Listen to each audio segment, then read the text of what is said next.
Salam herkese, necəsiniz? Bugün sizə evdə və ya bağda olan demək olar ki, istənilən bitkinin stilini kökləndirmək üçün bildiyim ən yaxşı üsulu göstərəcəm. Və deyəndə ki, istənilən, həqiqətən də istənilən bitkini nəzərdə tuturam. Bu, demək olar ki, heç kimin danışmadığı, amma tamamilə məntiqli olan bir üsuldur. Və ən yaxşısı odur ki, heç bir xüsusi kökləndirici, nə mərcimək suyu, nə də qəribə qarışıqlara ehtiyac yoxdur.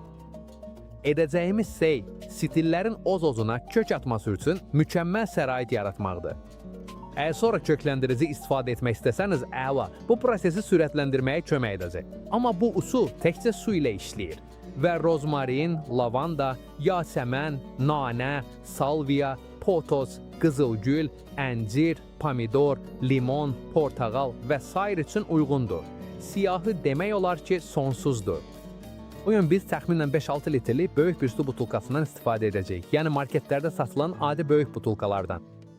Bəzi yerlərdə buna qaraf, boyuq butulka və ya sadəcə su butulkası deyirlər. Əsas odur ki, şəffaf və asan kəsilə bilən olsun. Çox adam məndən əvvəlki videoda göstərdiyim çoxaltma üsulundan daha sadə bir metod istəmişdi. Ona görə də bugün sizə daha kiçik və rahat bir versiya təqdim edirəm. Evdə hamımızın əlində olan materiallarla etmək üçün mükəmməldir. İlk olaraq etməli olduğumuz şey, butulkanın alt hissəsində təxminən 6 sm hündürlüyündə kiçik bir su anbarı yaratmaqdır. Əsas odur ki, dibində desik açmayaq, çünki bu bizim su ehtiyatımız olacaq. Bu anbarın üstündə isə substrat üçün əlavə 6-8 sm yer saxlayacağıq.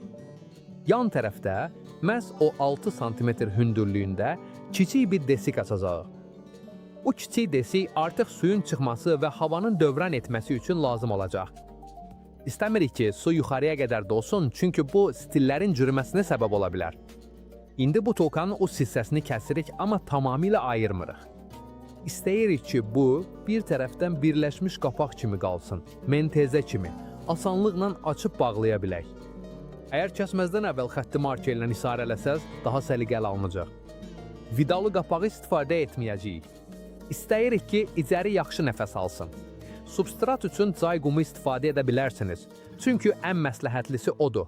Yaxşı su buraxır və tərkibində duz yoxdur. Əgər yalnız dəniz qumunuz varsa, ondan da istifadə edə bilərsiniz, amma duzunu çıxarmaq üçün bir neçə dəfə yuyun. Həmçinin perlita, vermikulit və ya stil uzun qarışıq da istifadə edə bilərsiniz. Bu variantların hər biri mükəmməl işləyir. Qumu içəri tökdükdən sonra yan tərəfdəki balaca dəliyi bir parça pambıqla bağlayırıq, sadəcə qumun tökülməməsi üçün. İndi pambığı yerləşdiririk və eyni qumun köməyi ilə onu ideal mövqeyinə salırıq. Sonra isə qalan qumu da əlavə edib, əvvəlcədən isarələdiyimiz səviyyəyə qədər doldururuq. Pambıq suyun və havanın dövran etməsinə imkan verir, amma substratın çıxmasının qarşısını alır. Sonra alt hissəni su ilə doldururuq, ta ki o yan dəlikdən su çıxmağa başlayana qədər. O anda artıq biləcəyik ki, suyun səviyyəsi tam istədiyimiz yerdədir. Dəqiq yoxlayın ki, o balaca dəlik tutulmasın, çünki əgər bağlansa, içərisi həddindən artıq dolacaq və stillər cürüyə bilər. İndi isə stillərə keçirik. Bu dəfə mən rozmarin istifadə edəcəyəm, çünki baslamaq üçün ən münasib bitkilərdən biridir. Stilin ideal ölçüsü təxminən 10-dan 15 sm-ə qədər uzunluqda olmalıdır. Stilin mütləq karandaş kimi qalın olmasına ehtiyac yoxdur, sadəcə sağlam, yarı odunsu, nə çox yaşıl, nə də çox sərt bir budaq olması kifayətdir. Aşağı hissədəki yarpaqları çıxarırıq, yalnız yuxarıdakıları saxlayırıq. İstəsəniz, kəsik yerinə biraz təbii aloe vera geli sürta bilərsiniz. Çünki bu, sağalmanı sürətləndirir və infeksiyaların qarşısını alır, amma bu məcburi deyil. Sonra stili quma batırırıq, amma butulkanın dibinə qədər yox.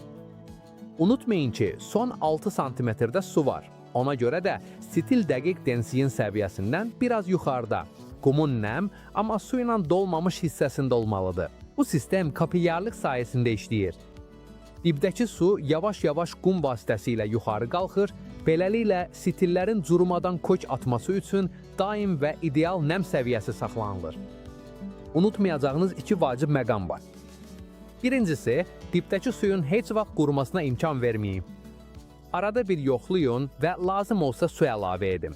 İkincisi isə orqanik koklərdən, məsələn mərcimək suyu, duyu suyu və ya bənzərlərindən istifadə etməyin, çünki drenaj olmadığı üçün tez bir zamanda göbələklərlə dolacaq. İstəsəniz maye kokləndirici istifadə edə bilərsiniz, amma gələcəkdə problemlərin qarşısını almaq üçün heç vaxt orqanik olmasın. Həmçinin butulkanı istiqli, amma günün əsas saatlarında birbaşa günəş şüası düşməyən bir yerə qoymalısınız. Səhər və ya axşam günəş biraz düşə bilər, amma günorta vaxtı bundan çəkinmək yaxşıdır. Çünki içərisi çox qızır və sözün əsl mənasında stilləri citirə bilərsiniz. Əgər çox isti bir bölgədə yaşayırsınızsa, ən yaxşısı qapağı açıq qoymaqdır. Sanki adi bir dipçək kimidir. Əgər iqlim mülayim və ya sərin olarsa, rütubəti daha yaxşı saxlamaq üçün qapağı bağlı saxlaya bilərsiniz. Hətta qapaq tam bağlanmasın deyə üstünə bir das da qoya bilərsiniz. Bu sistemin sirri uyğun temperatur və rütubəti qorumaqdadır. Bizə 80-90% rütubət və təxminən 20 dərəcə Selsi, yəni 68 dərəcə Fahrenheit ətrafında mülayim bir temperatur lazımdır. Dəqiq olmaq və ya termometrə ehtiyac yoxdur. Sadəcə butulkanı yaxşı işıqlanan, mülayim və küləksiz bir yerə qoymaq kifayətdir. Əsas odur ki, qum heç vaxt tamamilə qurumasın və stil sabit bir mühitdə olsun. Və indi hər şeyin ən vacibi gəlir, səbirlilik. Stilləri hər bir neçə gündən bir çıxarıb, kok atıb atmadığına baxmayın. Əgər belə etsəz, yeni çıxan kokları qırarsınız və stil zərər görər. Onları ən azı 1 ay, hətta soyuq olarsa 2-3 ay rahat buraxın. Yuxarıdakı yarpaqların hələ də yaşıl olduğunu gördükcə, hər şey qaydasındadır. Nəhayət kök atanda onları rahatlıqla torpağa köçürə bilərsiniz. Yeri gəlmişkən, bitirməzdən əvvəl sizə kanalda həmişə istifadə etdiyimiz və əla nəticə verən bir şeyi tövsiyə etmək istəyirəm. Stillərdə göbələk yaranmasının qarşısını almaq üçün çox asan hazırlanan təbii bir antifungal. Sizə sadəcə 1 litr su və bir cimdik uyudulmuş darçın lazım olacaq. Proses çox sadədir. Darçını 1 litr suya əlavə edirik və tamamilə həll olana, topaq qalmayana qədər yaxşıca qarışdırırıq. Sonra qarışığı təmiz bir parça və ya incə filtrdən keçiririk ki, spreyin tıxanmasına səbəb ola biləcək toz qalıqları aradan qalxsın. Və budur, təbii antifungalımız hazırdır.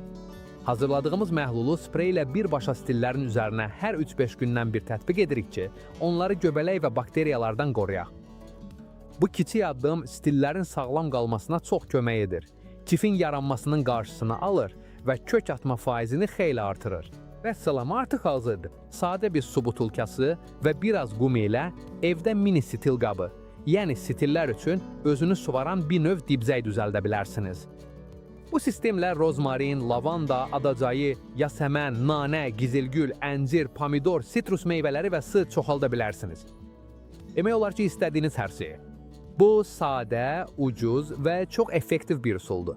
Üstəlik, kiçik olduğuna görə asanlıqla yerini dəyişə və rütubəti problemsiz şəkildə nəzarətdə saxlaya bilərsiniz. Əgər bu videonu bəyəndisə, bəyən düyməsinə basın, kanala abunə olun və sərhlərdə hansı bitkini ilk sınavdan keçirəcəyinizi yazın.